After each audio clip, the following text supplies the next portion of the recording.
안녕하세요, 한유입니다. 오늘은 제가 왜 이 채널을 만들게 됐는지, 그리고 예민한 사람으로 살면서 어떤 일들이 있었는지에 대한 이야기를 해볼 거예요. 사실 영상으로는 이렇게 제 자신에 대해서 처음 이야기하는 부분도 있어요.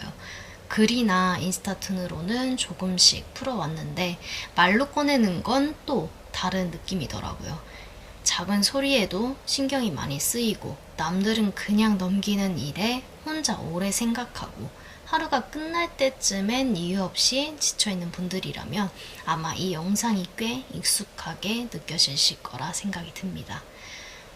저는 오랫동안 제가 그냥 좀 예민한 성격인 줄로만 알았어요. 남들은 그냥 가볍게 지나치는 일도 저는 계속 머릿속에서 굴리고 있고, 별일 아닌 것도 혼자 극단적으로 생각하고, 가장 최악의 시나리오까지 미리 다 가보는 거 있잖아요. 그 오만 가지 걱정과 불안을 혼자 다 갖고 있었어요. 나는 좀 그냥 유별난가 보다 딱 그 정도였습니다. 그게 제 기본값이라고 생각을 했거든요. 근데 문제는 몸이 계속 골골거리고 아프다는 거였어요. 이유 모를 어지럼증이 반복되고 이명이 생기고 두통이 잦아지고 결국 큰 병원까지 갔지만 결론은 항상 같았어요. 스트레스 관리가 필요합니다. 근데 저는 제가 스트레스 받는 사람처럼 이렇게 느껴지지가 않았어요. 그냥 원래 이렇게 사는 사람이라고 생각을 했으니까요. 그런데 어느 날, 오랫동안 저를 지켜봐온 남편이 말했습니다. 당신 혹시 HSP 아닐까? HSP, 매우 민감한 사람, 고민감자. 솔직히 처음엔 그게 뭔데 였습니다. 그런데 검색을 시작하면서 뭔가 이상한 느낌이 들기 시작했어요. 읽으면 읽을수록 계속 제 이야기가 나오는 거예요.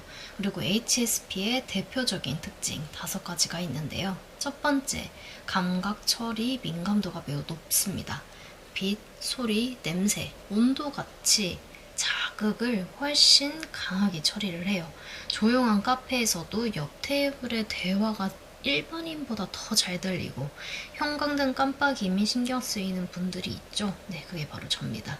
이제 두 번째, 깊이 처리를 합니다. 정보를 그냥 흘려보내지 못하고 계속 생각하고 분석해요. 하나를 들으면 10가지를 생각합니다. 의사결정이 느린 이유도 여기에 있어요. 세 번째, 감정 반응성이 매우 강합니다. 기쁠 땐 더 기쁘고 슬플 땐 더 슬프고 타인의 감정도 그냥 다 흡수를 해요. 자동으로요. 의도한 것이 아니라 그냥 기본 옵션입니다. 그리고 네 번째, 쉽게 과부하 상태가 돼요. 자극이 너무 많이 들어오면 뇌가 포화 상태가 되고 에너지가 바닥이 나요.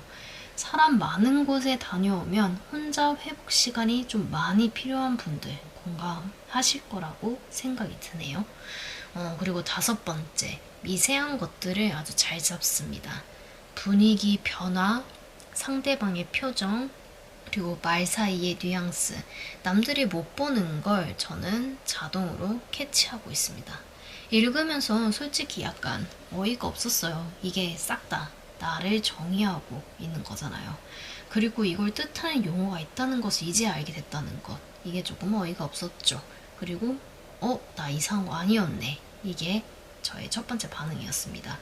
그리고 이 특징을 가진 사람이 전 세계 인구의 15에서 20% 정도 된다는 거 알게 되었을 때 좀 안도했습니다. 제가 이상한 게 아니라 조금 더 정밀한 센서를 타고난 것 뿐이었구나 싶었거든요. 그런데 여기서 끝이 아니었어요. HSP의 특징들이 저를 도와주기도 했지만 동시에 저를 갉아먹고 있었다는 걸 알게 됐거든요. 강박적으로 실수하면 안 된다는 것에 집착을 해서 여러 번 엄청나게 체크하는 것, 그리고 작은 실수에도 세상이 무너지는 것처럼 느끼는 것, 공감과 리액션이 자동으로 나와서 항상 에너지를 쓰는 것, 끊임없이 긴장 상태를 유지하는 것, 몸이 여기저기 아팠을 때 여러 병원을 다녔는데 그중 한 의사 선생님이 제 몸 상태를 딱 이렇게 표현해 주셨어요. 그냥 공회전하는 자동차다. 가고 싶은 곳도 없이 그냥 계속 엔진만 돌아가고 있는 상태다. 이게 멈추지 않으니 연료가 계속 달아요. 그리고 결국 그 연료가 바닥이 났을 때 몸에 신호가 나타나는 겁니다. 그게 바로 어지럼증, 이명, 두통 다 이런 것들이었죠. 이게 다 스트레스 관리, 즉 내 몸의 리듬을 모르고 살아온 결과였습니다. 그때부터 방향을 바꿨어요. 예민한 걸 고치려는 게 아니라 나를 공부하기로요. 제가 어떤 자극에 쉽게 과부하가 되는지, 그리고 어떤 상황에서 에너지가 회복되는지, 내가 가진 특성 중 강점으로 쓸 수 있는 것과 관리해야 하는 것을 구분하기 시작했습니다. 실질적으로 제가 활용하는 것들을 말씀드리면요. 매일 아침 일기를 씁니다. 모닝 페이지죠. 길지 않아도 괜찮아요. 오늘 내 상태가 어떤지 간단히 체크하는 것만으로도 달라집니다. 그리고 감정 일기를 써요. 화가 났거나 불안할 때 그게 진짜 근거가 있는 건지 아니면 제 머릿속에서 극단적으로 생각한 건지를 적어보는 거예요. 생각이 많은 분들은 써보시면 알 거예요. 쓰고 나면은 의외로 별거 아닌 애가 꽤 많다는 걸요.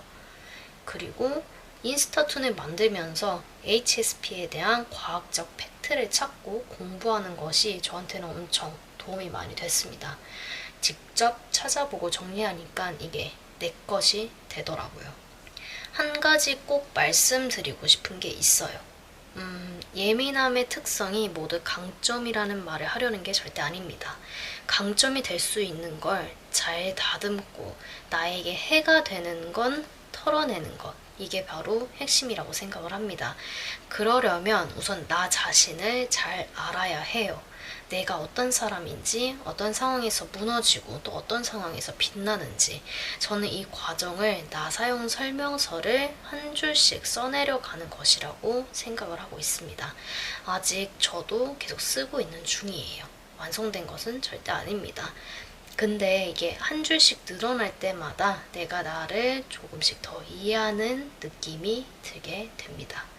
여러분도 자신만의 나 사용 설명서를 만들어 보셨으면 좋겠어요. 오늘 영상이 그 시작이 됐으면 좋겠습니다. 저는 한유였고 다음 영상에 또 만나도록 하겠습니다. 감사합니다.